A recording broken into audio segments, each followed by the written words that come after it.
विद्यार्थी मित्रों नमस्कार।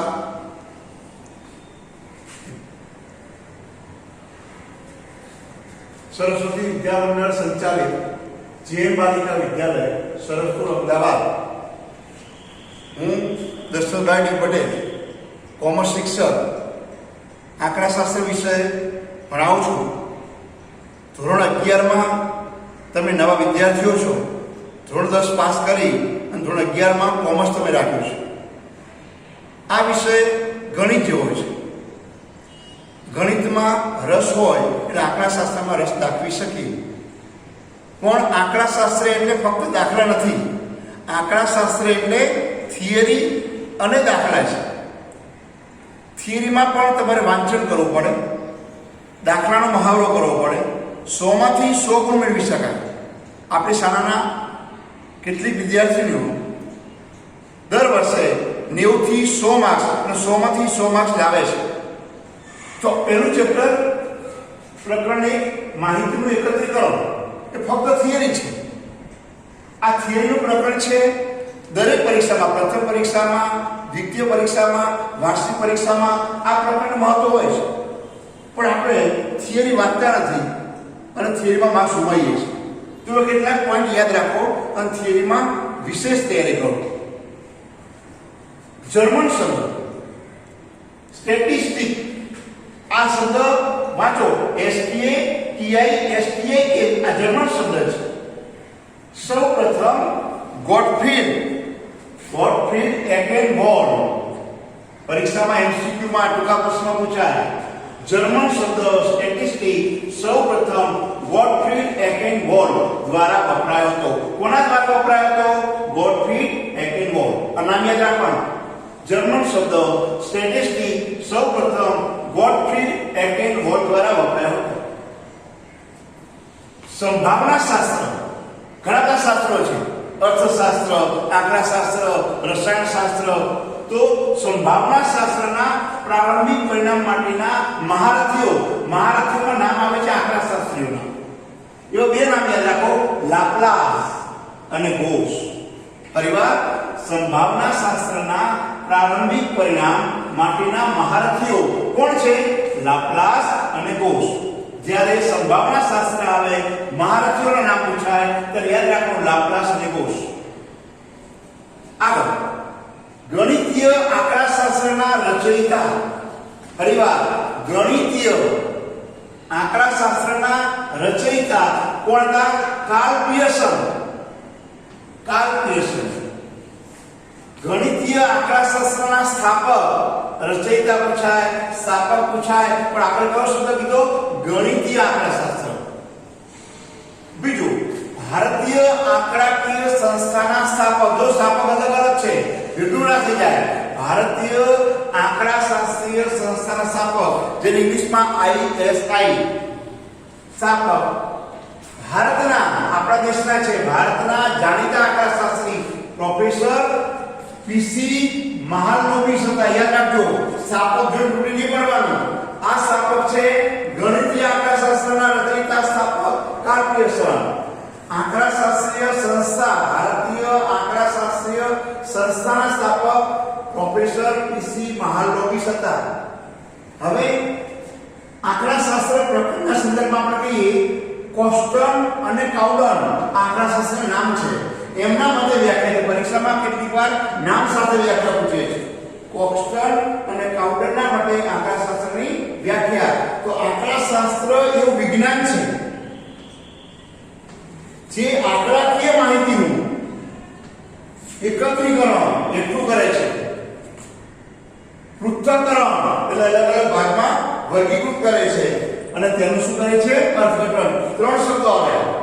આંકડાશાસ્ત્ર એવું વિજ્ઞાન છે જે આંકડાકીય માહિતીનું એકત્રીકરણ, પૃથ્થકરણ અને અર્થઘટન કરે છે। આંકડાશાસ્ત્ર વૈજ્ઞાનિક પદ્ધતિનો જ એક ભાગ છે। યાદ રાખજો, જ્યારે વાત કરીએ છીએ ત્યારે વૈજ્ઞાનિક પદ્ધતિની વાત આવે છે, એક ભાગ છે। તેની એક મહત્વની શાખા છે કાર્યાત્મક સંશોધન। ફરીવાર MCQ પૂછાય, ટૂંકા પ્રશ્ન પૂછાય। આંકડાશાસ્ત્ર વૈજ્ઞાનિક પદ્ધતિનો જ એક ભાગ છે। તેની એક મહત્વની શાખા કાર્યાત્મક સંશોધન, અંગ્રેજીમાં શું કહેવાય? Operation research. Operation research. કેટલીક વાર પરીક્ષામાં રૂપ પૂછાય કે OR નું પૂરું નામ લખો. OR નું પૂરું નામ લખો. તો OR એટલે શું કહેવાય? Operation research. એનો ઉપયોગ ક્યાં થાય? તો OR નો ઉપયોગ, ઓપરેશન રિસર્ચ નો ઉપયોગ, કાર્યાત્મક સંશોધનનો ઉપયોગ ઉદ્યોગોમાં તેમજ સરકાર માટે મહત્વનો રહ્યો છે. યાદ રાખવાનું, OR ઓપરેશન રિસર્ચ, કાર્યાત્મક સંશોધન, એનો ઉપયોગ ક્યાં થાય? ઉદ્યોગમાં તેમજ સરકાર માટે મહત્વનો રહ્યો છે.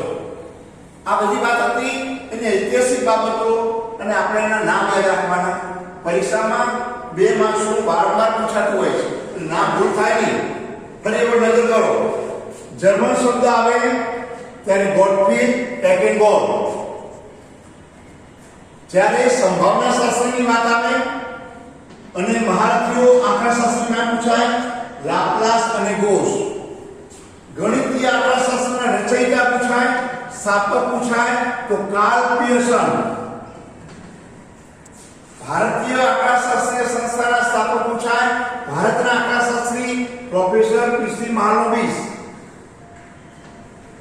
પછી વ્યાખ્યા પૂછે આંકડાશાસ્ત્રની, તો યાદ રાખવાનું, આંકડાશાસ્ત્ર એ એવું વિજ્ઞાન છે જે આંકડાકીય માહિતીનું એકત્રીકરણ, પૃથ્થકરણ અને અર્થઘટન કરે છે. બીજું, કાર્યાત્મક સંશોધન એ શું છે? આંકડાશાસ્ત્ર વૈજ્ઞાનિક પદ્ધતિનો એક ભાગ છે. તેની મહત્વની શાખા કઈ છે? કાર્યાત્મક સંશોધન, ઓપરેશન રિસર્ચ. OR નું પૂરું નામ શું થાય? Operation research. એનો ઉપયોગ ક્યાં થાય? તો આપણે કહી શકીએ સરકાર માટે મહત્વનો છે, ઉદ્યોગ માટે મહત્વનો છે.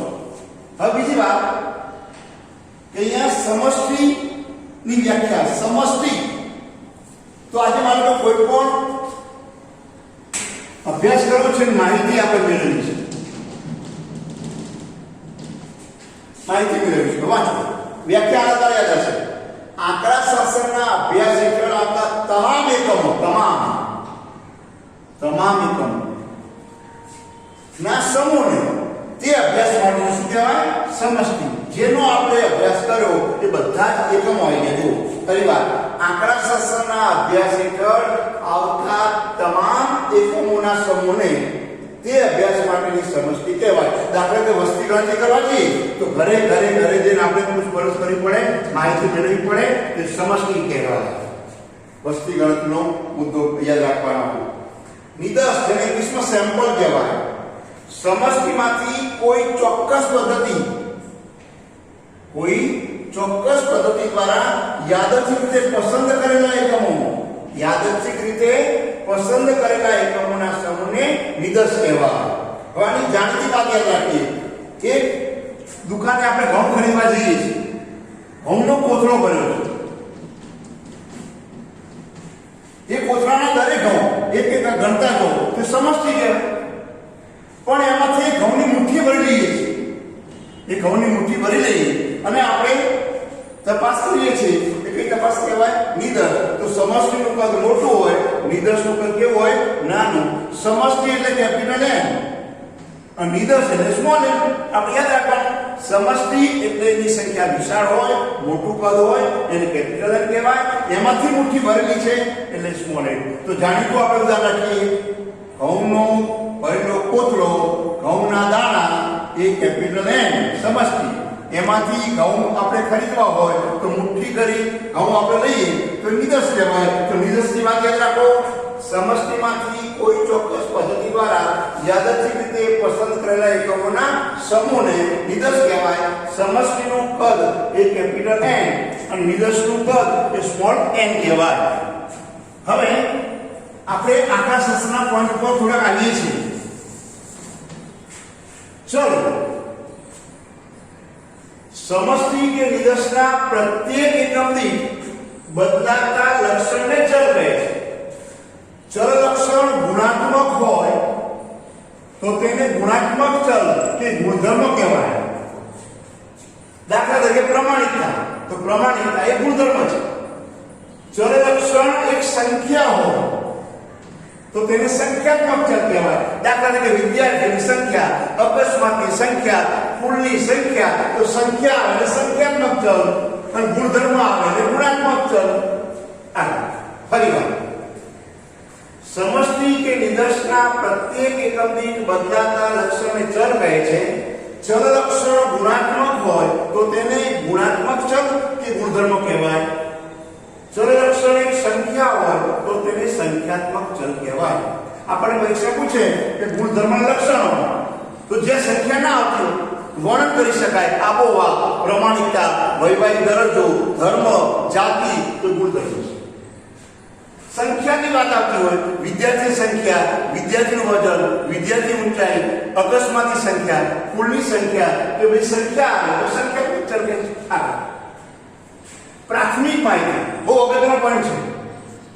જ્યારે કોઈ અધિકૃત સંસ્થા કે સંશોધક પોતાની જાતે કે અન્ય કોઈ વ્યક્તિ કે સંસ્થાની મદદથી પહેલી વખત, પ્રથમ વખત માહિતી મેળવે તો તેવી માહિતીને પ્રાથમિક માહિતી કહેવાય. ફરીવાર કહી શકીએ, વસ્તી ગણતરી સરકાર માટે કઈ માહિતી કહેવાય? પ્રાથમિક માહિતી. જે આપણને સર્વે કરાવે છે, તો સર્વેની વાત આવતી હોય તો પહેલી વાર માહિતી પ્રારંભિક માહિતી હોય છે, તો એને આપણે પ્રાથમિક માહિતી કહીએ. ફરીવાર, જ્યારે કોઈ અધિકૃત સંસ્થા કે સંશોધક પોતાની જાતે સેલ્ફ કે અન્ય કોઈ વ્યક્તિ કે અન્ય સંસ્થા એની મદદથી પહેલી વખત, પ્રથમ વખત માહિતી મેળવે છે તો એવી માહિતીને પ્રાથમિક માહિતી કહેવાય. પ્રાથમિક માહિતી કોઈ મેળવેલી હોતી નથી, એ શરૂઆતમાં પોતાની જાતે કે અન્ય કોઈ વ્યક્તિની મદદથી મેળવવામાં આવે છે. હવે યાદ રાખજો, કોપી થશે. ગૌણ માહિતી, જ્યારે કોઈ અધિકૃત સંસ્થા કે સંશોધક, આટલું યાદ રાખો પહેલા, જ્યારે કોઈ અધિકૃત સંસ્થા કે સંશોધક બીજી કોઈ સંસ્થા કે સંશોધકે બીજા કોઈ એકઠી કરેલ માહિતીનો ઉપયોગ તેના અભ્યાસ માટે કરે ત્યારે તે અધિકૃત સંસ્થા કે સંશોધક માટે તે માહિતી ગૌણ માહિતી કહેવાય. આપણે શોર્ટમાં યાદ રાખીએ, આપણી ભાષામાં એક જાતનું વાક્ય યાદ રાખો. પહેલી વખત દાખલો ગણતો હોઉં તો મારા માટે પ્રાથમિક માહિતી કહેવાય, પણ મારા દાખલામાંથી અન્ય કોઈ વ્યક્તિ દાખલો ગણવા માટે કોપી કરે તો એના માટે કઈ માહિતી કહેવાય? ગૌણ માહિતી. તો આપણે વસ્તી ગણતરી વાત કરીએ, સરકારે સર્વે દ્વારા વસ્તી ગણતરી કરાવી, સરકાર માટે કઈ માહિતી કહેવાય? પ્રાથમિક માહિતી. અને એ વસ્તીના આંકડા કોઈ પ્રકાશન વાળા ઉપયોગ કરે છે તો કઈ માહિતી કહેવાય? ગૌણ માહિતી. તો યાદ રાખજો, પહેલી વખત માહિતી એકઠી કરો એ પ્રાથમિક માહિતી કહેવાય. એ માહિતીનો ઉપયોગ અન્ય કોઈ વ્યક્તિ કે સંસ્થા કરે તો એને કઈ માહિતી કહેવાય? ગૌણ માહિતી કહેવાય. તો આ બે યાદ રાખવાનું, પ્રાથમિક માહિતી અને ગૌણ માહિતી. એના ઉપરથી આપણે તફાવત સારી રીતે લખી શકીએ, જે પાઠ્યપુસ્તકમાં આપેલો છે, પરીક્ષામાં પૂછાય છે. પ્રાથમિક માહિતી એકત્રિત કરવાની રીતો 3 છે. જો નંબર 1 પ્રત્યક્ષ તપાસ, પરોક્ષ તપાસ અને પ્રશ્નાવલી. આપણે યાદ રાખવા માટે શબ્દો શેર કર્યા છે. પ્રાથમિક માહિતી એકત્રિત કરવાની રીતો 3 છે. 1 પ્રત્યક્ષ તપાસની રીત, 2 પરોક્ષ તપાસની રીત, 3 પ્રશ્નાવલી. આ દરેક રીત વિશે તમે વાંચશો તો તમને એની વ્યાખ્યા આવશે. એ પ્રાથમિક માહિતીનો જ ભાગ છે. પ્રત્યક્ષ એટલે જાતે માહિતી મેળવે છે, પરોક્ષ એટલે બીજાની મદદ લે છે, અને પ્રશ્નાવલી એટલે પ્રશ્નાવલી તૈયાર કરી અને માહિતી મેળવે છે. એ પ્રશ્નાવલીમાં 2 ભાગ છે, પોસ્ટ દ્વારા અને આંકડો દ્વારા. ટપાલ ખાતું હોય પોસ્ટ, ટપાલ રીત અને આંકડો રીત.